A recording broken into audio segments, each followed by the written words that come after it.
Hey guys, what's going on? Welcome to the Namra podcast. Russ Mankson here with Taylor and Ashley. We're going to talk about many different subjects, many different things happening in the news in regards to the social media world, so stay tuned.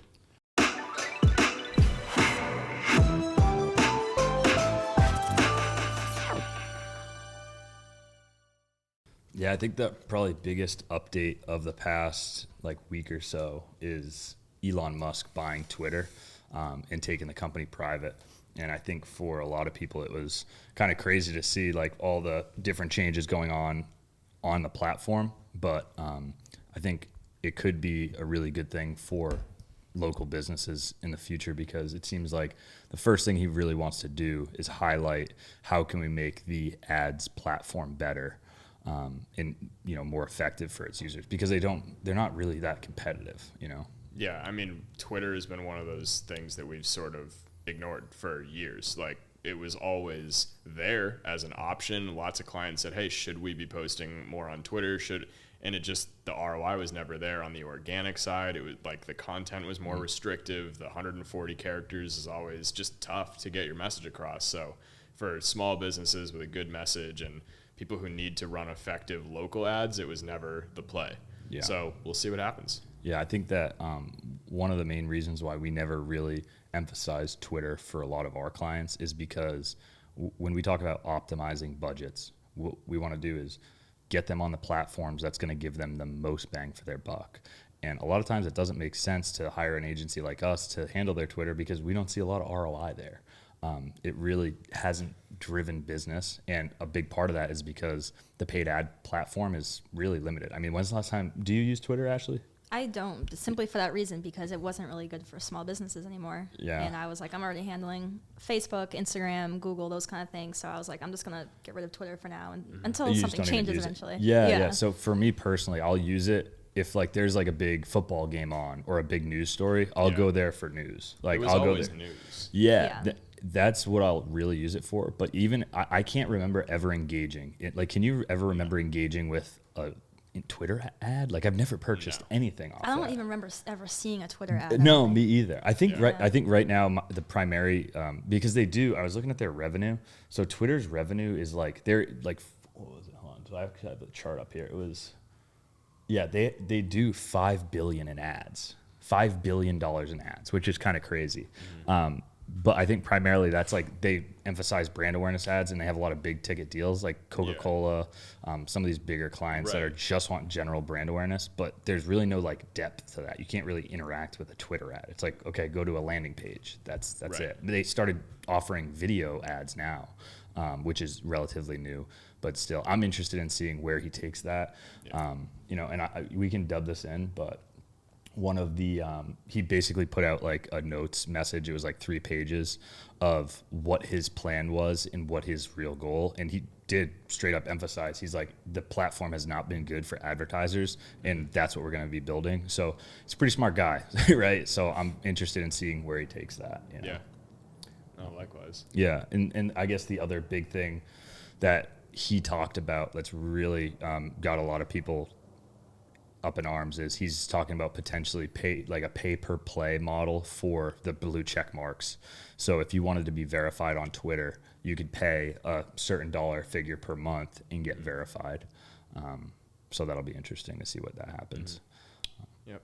Yeah, that's because it used to be X amount of followers got you verified, right? It was a combination of follower count, and you had to go through a process. Essentially, you just had to make sure they you were a person of influence. Yeah. Which I'm sure they still have to do that verification that you are who you are. Well, I think that's one reason why people might actually like this, because the biggest issue with Twitter is people can just talk shit and be anonymous, the Twitter egg, So now if you have a lot more people who have to verify their identity, verify who they are, people are going to be more accountable. So it could lead to more, I guess, tame conversation on there if everyone could be verified. But there's still going to be the Twitter eggs out there. Yeah. But yeah, so that'll be interesting. And I think it's a testament to social media in general, where you have the new CEO of this company who announces basically through a tweet, hey, how much would you guys pay to be verified? How much should we charge if we did? That's how he's done this. 100% of the communication has been through that platform, and he's actually doing like market research right through his own social media platform. So it just shows how crazy useful and practical social media is today, you know. True. Yeah, it's a testament to the kind of communication you can have with your audience if you build one. Oh yeah, absolutely, exactly. And so you can dub in there's a cool chart that just shows like potential or hypothetical revenue if they did end up doing like $8 a month for verification. They don't know, this is not set in stone whatsoever, but if 10% of all users paid $8 a month, they could pretty much like add 50% to their revenue tomorrow. So 2.3 billion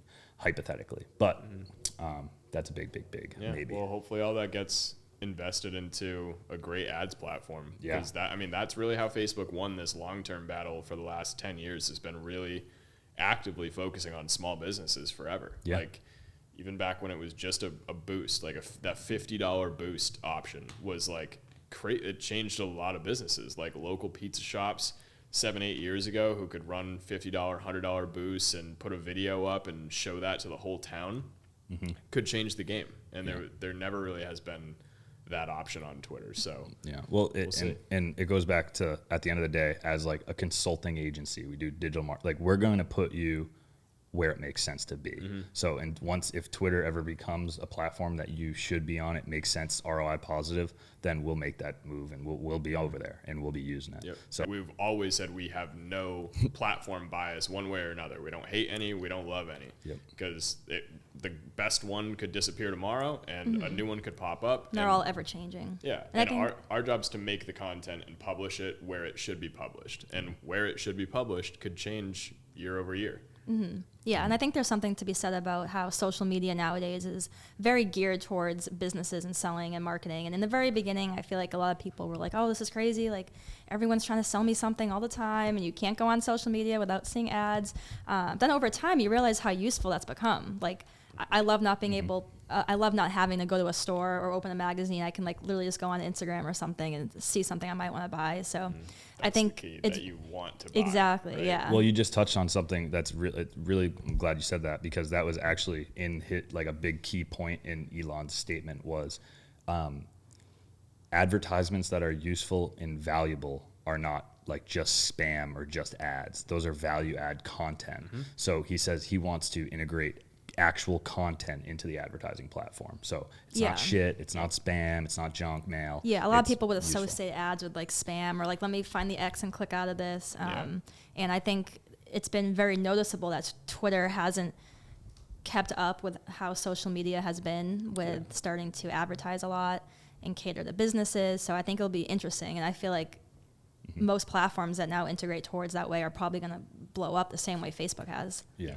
It's all about, can they add enough value? They have to add value to their users through the advertising platform to the businesses. It has to be a two-way street. It can't be value on one side, then no users will adopt it. And so I think that's pretty cool. We'll keep an eye on that for sure. The next thing I wanted to talk about was the IG suspensions. That was huge. Do you know how many people were suspended? I forget what the number was. We can put that in there later, but I don't know it was the final number. crazy, It was right? just a tornado. Yeah, so for those of you, there was the past like week or so, there was massive, I guess, incidental suspensions of accounts, people getting locked out and their accounts being banned and just deleted overnight, and people were really freaking out. Fun times. Yeah. So Ashley, what was your experience with this? What were you seeing? What do we deal with? Like anything on your end that you saw? So I unfortunately didn't experience this at all. Neither did most people I work with, but it brought me back to when a similar thing happened on Facebook about this time last fall. And we were all getting locked out of Facebook, and we called it right on Facebook Thanksgiving. jail. I think it was a holiday. It happened at Tisser. We were at everyone was in Facebook jail for Thanksgiving. I thought it was just me. I was like, someone's in my account, and I hear it's happening to other people, and it's like, okay. So I think when those things happen, it's nice to be able to go online or even just talk to a friend and be like, did you notice this? Because then if even just one person says, oh yeah, this has happened to me, it's like you just feel better. So even though it's completely terrible if you get suspended or something. At least you know there's a chance it's coming back. Yeah, like I think you'll know that your account won't be gone forever, because if Instagram is going to just delete your account forever, that's probably like by accident. That's probably a big problem. Especially if you have a good active account. Exactly. You know, they're not going to do that on purpose. So we'll see. I hear a lot of them have been resolved, but that'll be interesting to see where that goes. And I'd love to take credit for none of our clients getting suspended on Yeah, Twitter. Yeah. not one. We made it through. Solid. Yep. So that's really good. And then kind of just a few general like updates and trends that we're seeing over the past couple weeks that have happened. One, Meta, aka Facebook and Instagram, added a new Reels section. So right on Facebook, you said you were seeing this, right, Ashley? You can see the Reels. Yeah. So it's basically just like Instagram Reels, TikTok. There's just a section on the Facebook mobile app you can go to now where you can just scroll and see video the same way we have been on the evolving platforms. So it's pretty cool. It is a copycat league. It is just taking what TikTok was doing and copying it and putting it into another place. Yeah. So that's what these guys do. It's copycat league.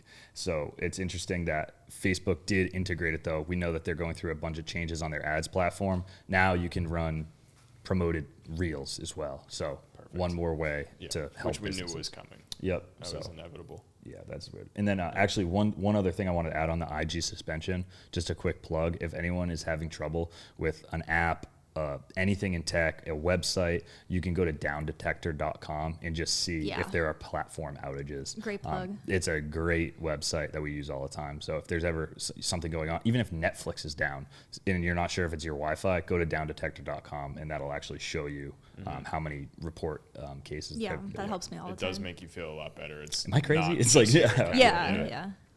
Cool. All right, and then another update was on IG. They launched NFTs. They're rolling this out, so they're going to be basically allowing creative people and users to generate and make NFTs on platform and minting new NFTs. So you can basically, I think what they're going to do is have, you know how you have a section for like all your posts, your reels, and I think they'll have like the art collection as well. That's awesome. So they want it to be like your creative wallet, and like that's, I'm interested in seeing where that goes.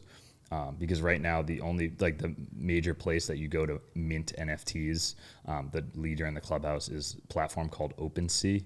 So that's where most people go, but now Instagram's getting into that space. And I believe I was talking to Sahil about this. Sahil told me that they're going to have Meta pay all the gas fees, which are the costs associated with upkeep on the blockchain. So like when you make and mint an NFT, you have to actually pay to make sure the transaction goes through, and they're going to eat the cost for all that. So it must be something that sounds like they're going to be try to monetizing it some way. I mean, that sounds like, in a way, as far from grassroots Instagram as we are, it feels like they're getting back to their roots of like supporting artists. Like that's how Instagram started, was post your photos. Yeah. Like, creative. Just post your art. Like, and it was not even videos at that time. It's like way modern that was- grassroots now. Yeah. Yeah. So that's like the modern version, is like now this can be your art. Like you could maybe NFT all of your paintings. Actually. Yeah. No, honestly, NFT your doggies. Yeah. Yeah, exactly. I was just Really thinking sweet. about this. This makes a lot of sense because I actually didn't know about this, but in the last few weeks, I've been getting messages from people asking about NFTs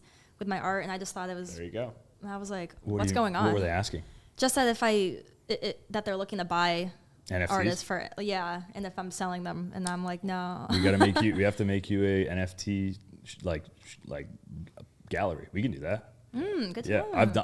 I did that for a couple of clients. I just started NFTing like their logos, Sweet. and Oh, I that's just awesome. created like it's called like NFT Small Business Spotlight, and it's a kind of hokey thing, but That's it's awesome. nice. Yeah, I had so- no idea. I just figured they were just asking about regular NFT. I didn't know it was merging to Instagram. Yeah, I don't know how you would. You'd have to like digitize your art somehow. I don't know Yeah. if you can do that, but if you can turn them into a print or something, and then you can upload those, and you can just make an entire gallery of art. Yeah, Yeah, no, something worth looking into. I know. Ashley's gonna be long gone someday. Yeah. Remember us when you were the creative director of Oh my Namra? God. If I make that, I for you, know we got to work a nothing. royalty situation. I know out. nothing Yeah. about NFTs right now, so That's one thing I spent the past the first 2 quarters of the year. I was doing a lot with NFTs, like just on my own, experimenting with them. So Oh, okay. it's cool. They're Horse racing. Yeah. yeah, horse no, I'll Art. definitely. yeah, exactly. Yes, racing horses on the NFT blockchain. Is sick. It's Why not? It was pretty cool. Yeah, it's cool. Watching you do that stuff. All right, so then the next updates. So there's 2 more updates we have for any of you out there who are into YouTube or have a YouTube channel. You probably know that before YouTube, if you needed 100 subscribers to create a custom handle, which is like your URL, youtube.com/Russ Manxon. You couldn't get that unless you had at least 100 subscribers.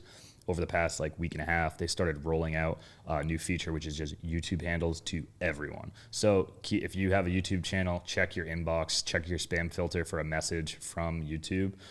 You can click that button. It'll go right there. It's literally just youtube.com/handles. That's what it is. If you go to that site, then whatever account you're logged into, you'll either get the option to set it up, or it'll say, hey, coming soon. So you just have to, there's a big line. I don't know how they're doing the line. It's probably random in some way. But yeah, so that's good. I think it's great. It's great. It's going to help for search. I'm sure some way or another it's going to tie back into search benefits on Google. I wonder why they did it now, because that was getting a handle was like the golden goose for a while. It's like, let me get to 100 subscribers so that I can get a handle. Like that's a big thing. So I'm not sure why they chose to do this now. Probably because they don't have to convince people to make content anymore. Yeah, I don't know. You know, like maybe that was an incentive and they were like, you know, incentivizing more content, like a little bit of a hustle. But I feel like now it's like, do you really have to sell kids on being a YouTuber? Yeah, I think exactly. Like just give them a handle. Yeah, it makes sense. Maybe. They're saying you're going to get first priority to like your name or whatever, but I'm interested in seeing, because like I verified mine. And the first thing I did was just see if I could mess around with it. So I was like, youtube.com/digital marketing, like youtube.com/social media, just to see on my personal one to see if I could, because that's what everyone did when it was like you would squat on domain names. It's like big.com or like just very common ones. People used to do that and be able to sell it for a ton of money. So I'm interested to see how many people squat on like Mr. Beast YouTube account or something like that or whatever. But it'll be interesting to see. Do you guys know if YouTube is still prioritizing short videos over long videos? Because I know a lot of creators have talked about that, and I don't know if clients will be curious to eventually. That's one thing that we started doing. Same exact thing, Copycat League. It's the exact same format as Reels, and now YouTube is more of like it's a good question, social media platform. So while you're in search, they try to feed you some of these short videos as well. And then when you're on like the home page of YouTube, they're really trying to emphasize these short videos. So yeah, they are definitely emphasizing that right now. They're getting a lot of organic traffic. Mm-hmm. I'd say our all-encompassing answer to that question, though, of like short versus long video, is that it depends on your audience and it depends on the content. Like we've been saying this forever. Yeah. If it's good enough, you'll watch a 3-hour movie. Yeah. So that the same rule applies for everything you're making on social media. Obviously, you want to work in short reels and catchy stuff, and there's no reason you can't do both. Try to catch the algorithm. Yeah. But you should equally have as many long form content, like videos that really explain things. You reel them in, like pun intended. You reel them in with reels, and then they follow you, and then they end up on your YouTube where you have a 20-minute presentation. And I mean, you watch Gary Vee speech, 2 hours long, marketing experts, like hour-long keynotes. You can watch that all day if you're interested and you're in the market for that sort of information. So yeah, I think it all comes back to best bang for your buck. If you're already cutting up the content and putting it onto IG Reels and you're putting it onto TikTok, might as well just put it onto YouTube as well, as long as it flows with what you're doing. Yep. Why and vice not? versa. If you're already making the long one, might as well pull a couple 10-second clips out of it. Exactly. You know? Exactly. So that's good. YouTube, keep an eye on that. And then finally, we talked about this a few times, but Google My Business, Google Business Profile, they officially got rid of the mobile apps done, and actually on desktop, there's no more way for you to access it through the My Business or Business Profile section. Everything's being done on Google Search through desktop, and then the actual Google Maps app on your phone.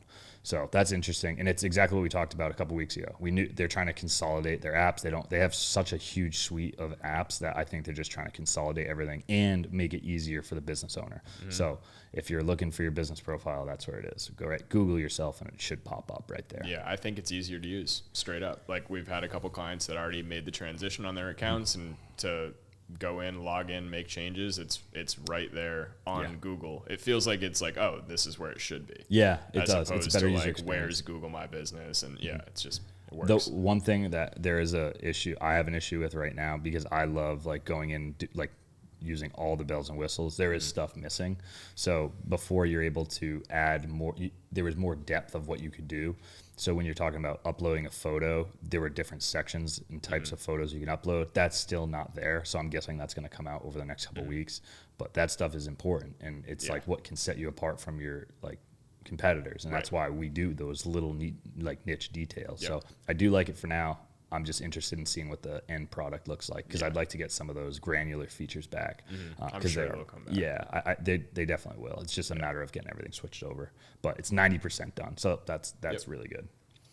Yeah, so that's kind of all the big topics for today. What else you guys wanted to talk about? You had some branding stuff you wanted to discuss, both of you guys? I mean, main thing is sort of just like among all of these platform updates, because Google's going through huge changes, Facebook's going through huge changes. We've covered that on the podcast, so we don't need to repeat like everything. Go back and listen to the last couple episodes, but just now is a good time to really like take a look, because it's chaos right now. Going into 2023, I think a lot of these updates are going to be complete, and you're either going to be on the side of people who like rebranded during this time and did some proactive video production and like just got ahead of the planning curve, or you're just going to sit back, panic while all these updates happen, not really make any forward progress, and procrastinate. You're right where you were 6 months ago. Yeah. So it's just sort of a PSA to everybody. Like, now really is a great time to audit your marketing budget. Think about like moving forward. Ads management costs may increase with Google because things are getting more complicated. Same on Facebook. It's harder to run an effective Facebook campaign now than ever before. Expertise is actually required now. Yeah, now's the time to do it all. Yeah. So it's how is that going to affect your budget? How is that going to affect your content production budget? And like, just now is the time. If you're unsure, if you have any insecurity about like what to do with your marketing, just reach out to somebody, even if it's not us, somebody that you know you can trust to tell you what to do with these dollars. Because Ashley was saying, like, even if it's $1, I want to spend it appropriately. Yeah, definitely. Use your time and your money, no matter how much it is, in an effective way. Yeah. Yeah, I think one thing that we've been talking about a lot lately is how, like, moving into the new year, how can we make sure our content's on point? Like, audit your business right now. Was your organic content, was the stuff you're putting out on a day-to-day, was it good? Was it providing value? Were you successful? And if not, now is the best time to really look at that and revamp it, whether it's revamping your graphics or maybe posting more photos versus graphics, you know, like stuff we've talked about. Yeah, definitely. Because along with reviewing your financial goals and what you want to spend on ads for your business as a whole, also just looking visually at your page. If just because we have a brand guide and graphics for your page, it doesn't mean we can't add things in. If you ever want things changed, or you want more photos, or you want more videos, or you want more of anything, really. It's not just one straight.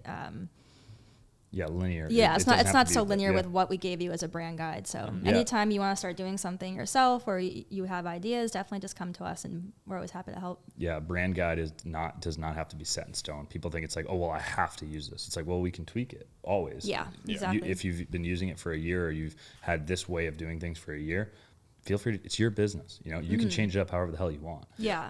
And that goes with ourselves in flexibility too. I think that's one of the things we really work hard at is flexibility. And that's very important as these platforms keep changing, and also as your business grows. It kind of makes sense to change as you go. So for sure. All right, well, cool. I think anything else you guys want to cover? Anything else we can talk about? I had it. 1 second. I'm right there. I know you want to talk about that video. Oh, like on sort of the note of like auditing things, sort of like a scary move, but one that works. I was having a meeting, like actually twice this has come up in the last month, where AdWords were being ran by a past company, right? And like $1,500 a month, like really tough, like a lot, right? And lots of smoke and mirrors in the proposal, just not like a good situation. So I said, and the business owner, like, we feel for them. They just don't understand what's going on. They don't understand if it's working or not. They say like they're spending all this money, but not a lot of qualified leads are coming in. So part of that audit could be, why don't you shut them off for a month and see what happens? Like, just hit pump the brakes on the ads for a month.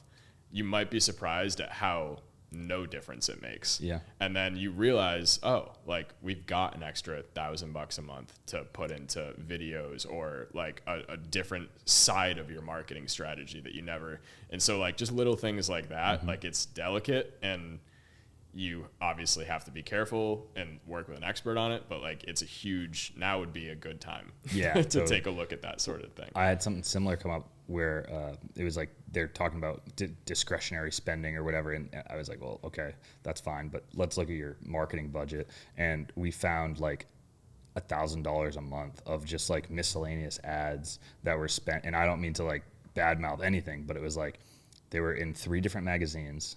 They were in like support, like doing 2 other like you know, what is it called when you're at a restaurant and you have like the mats? There's like 10 different like ads on mats in a restaurant. Love it. And it's like at the end of the day, like if you cut all that, like kind of just like stuff you're throwing out the door, you have $1,000 a month to actually put into a social media campaign. Yeah. And now we're going to be using that funds in a more like cohesive way.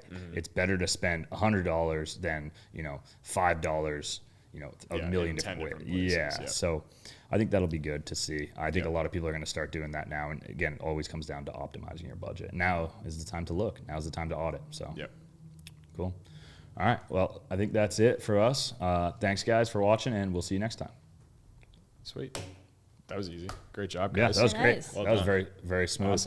Awesome. You're going to have to level the audio because since we don't have headphones on, we might can't be a hear little off. ourselves. So Oh, like, yeah. I'll be probably very loud because I was in here. Maybe on a few, you're going to be back. We'll so see. yeah, Yeah. just take a look at the levels and try to Yep. audit. Sweet. Hopefully it That was picked good up though. everything. What's that?